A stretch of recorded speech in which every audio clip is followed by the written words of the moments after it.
आज आपण बनवणार आहोत लहानपणीची आठवण जागवणारी आंबट गोड आणि थोडीशी चटकदार अशी जिरा गोळी।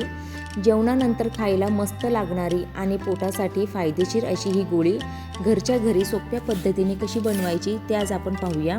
नमस्ते, मी पल्लवी, सिम्पली कुकिंग विथ पल्लवीच्या किचनमध्ये तुमचं खूप मनापासून स्वागत आहे। इथे ना आपल्याला त्यासाठी इथे 4 टेबलस्पून इथे मी आमचूर पावडर घेतलेली आहे, एक लिंबाचा रस घेतलेला आहे। आपल्याला जितकं लागणार तितकंच ह्याच्यातलं आपण वापरणार आहोत। इथे मी ना 3 टेबलस्पून हे जिरं घेतलेलं आहे आणि इथे ना मी काळं मीठ घेतलेलं आहे। हे पण आयुर्वेदिक आहे, आयुर्वेदिक ह्याला पण मानलं जातं काळं मीठला या, आणि चव पण छान येते ह्या गोळीला। आणि इथे मी ना साखरऐवजी ना खडी साखरेचा वापर करणार आहे, साखर नाही वापरणार आहे। आणि हे आपल्याला 8 टेबलस्पून भरेल इतके घ्यायचे। बघूयात हे बारीक केल्यावर येत नाही खडे, हे किती टेबलस्पून आपले भरत आहेत हे मी तुम्हाला पुढे सांगतेच। सगळ्यात आधी ना आपण आहे ना हे जिरं आहेत ना हे भाजून घेऊया छान। इथे ना आपण सगळ्यात आधी ना हे जिरं आहे ना भाजून घेऊया। आता आपण विकतची पण जिरं पावडर ही वापरू शकतो डायरेक्ट, पण ती ना किती भाजलेली असते किंवा किती दिवसाची असते आपल्याला माहिती नसतं। आणि ही जिरं गोळी ना जर आपण घरी बनवली ना छान भाजून घेतो, त्याला साहित्य छान टाकतो आपल्या डोळ्यासमोर, त्याच्यामुळे ना ती वर्षभर पण टिकते। त्याच्यामुळे ना काय करायचं, कधी पण आहे ना जिरं पावडर घेण्यापेक्षा ना घरी जिरं भाजून त्याची पावडर करून घ्यायची। तुम्ही बघू शकता छान असं जिरं आपलं हे भाजलं गेलेलं आहे, सुगंध ह्याचा छान असं सुटलेला आहे। ह्याला आता आपण एका प्लेटमध्ये काढून घेऊया आणि गार करून घेऊया। मग ह्याला आपल्याला मिक्सरच्या जारमध्ये वाटून घ्यायचं। आपण ना ह्याला काढून घेऊया जिऱ्याला आणि ना हे आता आपण गार होऊन देऊया। जिरं गार होईपर्यंत आपण ना खडीसाखर ही ना वाटून घेऊया। आधी खलबत्त्यात ह्याला बारीक करून घेऊया आणि मग मिक्सरच्या भांड्यात आपण ह्याला वाटून घेऊया। आता ना आपण ही खडीसाखर ना आधी थोडीशी ना बारीक करून घेऊया आणि मग मिक्सरला लावूया, म्हणजे मिक्सरचं भांडं पण खराब होत नाही। हे ना खडीसाखर आपण काढून घेऊया मिक्सरच्या जारमध्ये। अशीच आपण ना ही सगळी खडीसाखर ना थोडी वाटून घेऊया, बारीक करून घेऊया याचे तुकडे। आता हे सगळे आपल्याला काढून घ्यायचे आणि वाटून घ्यायचे।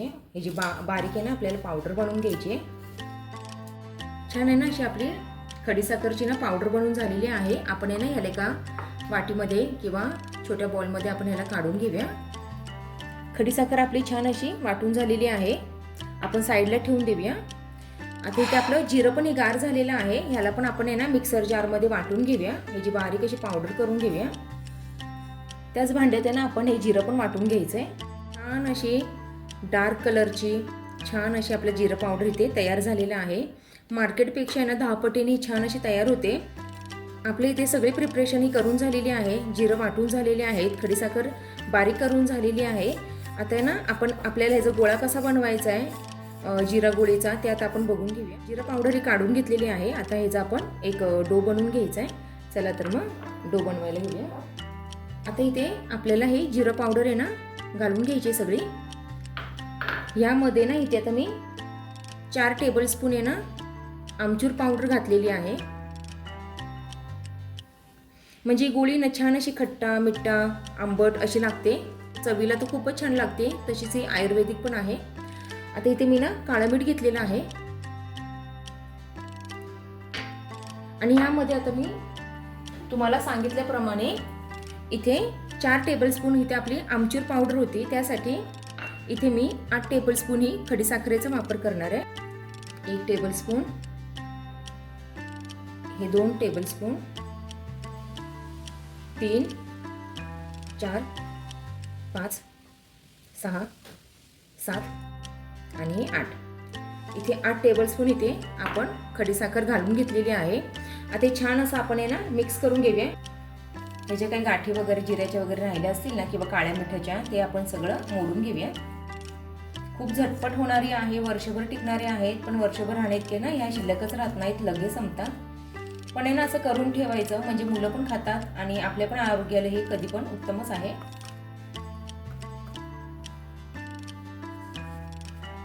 इतक्या छान असं जिऱ्याचा वास येतोय ना, मी ते सांगू शकत नाही, इतका मस्त ह्याचा वास सुटलाय।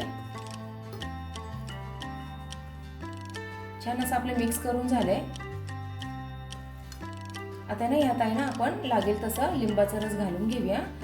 खडीसाखर आहे ना लिंबाच्या रसामुळे लगेच विरघळायला सुरुवात होते, म्हणून लागेल तसं थोडं थोडं आपल्याला याच्यात लिंबाचा रस वापरायचा आहे.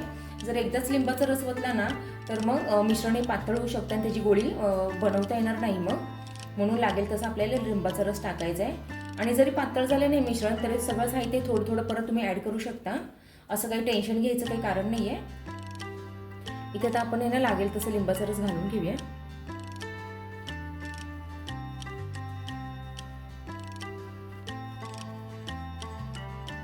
आणि मिक्स करून घेऊया.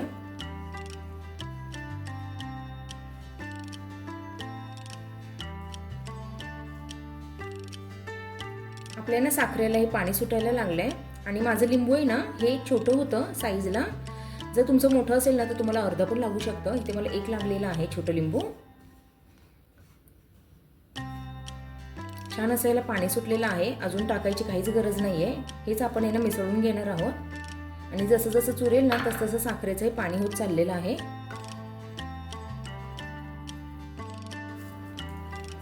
छान असं आपलं आहे ना हा गोळा मळून झालेला आहे. तुम्ही बघू शकता छान असं पिठी साखरेला पाणी सुटलेलं आहे. आता ना आपण तुम्हाला किती लहान मोठे पाहिजेत तसं तुम्ही त्याचे गोळे बनवू शकता.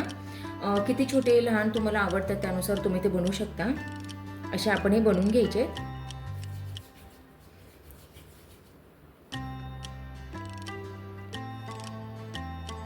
इतपत आकाराचे मी बनवून घेणार आहे. खूप छान होतात आणि तुम्ही एकदा चव बघताल ना खरंच छानच लागतात. आपण नाही लहानपणी खात होतो जिरा गोळी. ह्याची चव आहे ना तुम्हाला खाल्ल्यावर लक्षात येईल जरी तुम्हाला आठवत नसेल तरी. थोडी थोडी ना हाजमोल्यासारखी ह्याची चव लागते. छान लागते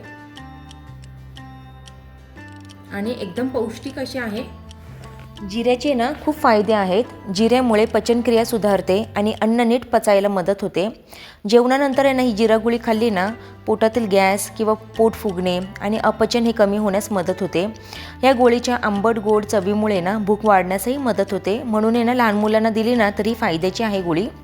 किंवा आपली ना जर प्रवासात गेलो आणि मळमळ जर होत असेल ना तर जिऱ्या गोळीने ना ती कमी होण्यास पण मदत होते. असे एक नाही तर हजारो ह्या जिऱ्या गोळीचे फायदे आहेत किंवा जिऱ्याचे फायदे आहेत. म्हणून ही ना रेसिपी तुम्ही नक्की ट्राय करा. जिरा गोळी हे ना रेडी झालेले आहे. तुम्ही बघू शकता मी छोट्या आकारात केलेले आहेत.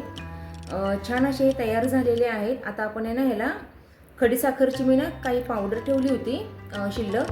त्यात आपल्याला हे डीप करून घ्यायचे म्हणजे ते अजून छान लागतात. बाहेरच्या सारखे तयार होतात. चला तर मग आपण ह्याला खडीसाखराची कोटिंग करून घेऊया. आपल्याला ना छान असे कोट करून घ्यायचे. जास्त नाही लावायचे, थोडे थोडे लावायचे.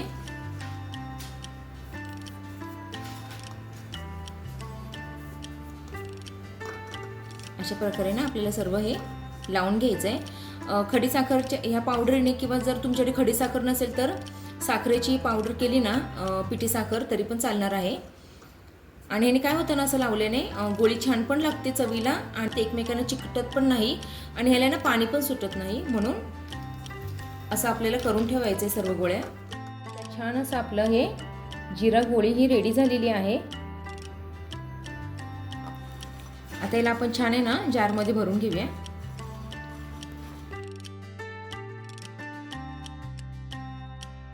ही रेसिपी तुम्हाला कशी वाटली, आवडली का? मग नक्की लाईक, शेअर आणि सबस्क्राईब करायला विसरू नका. चला तर मग पुन्हा भेटूया अशा एका छानशा आणि नवीन रेसिपीमध्ये. तोपर्यंत बाय.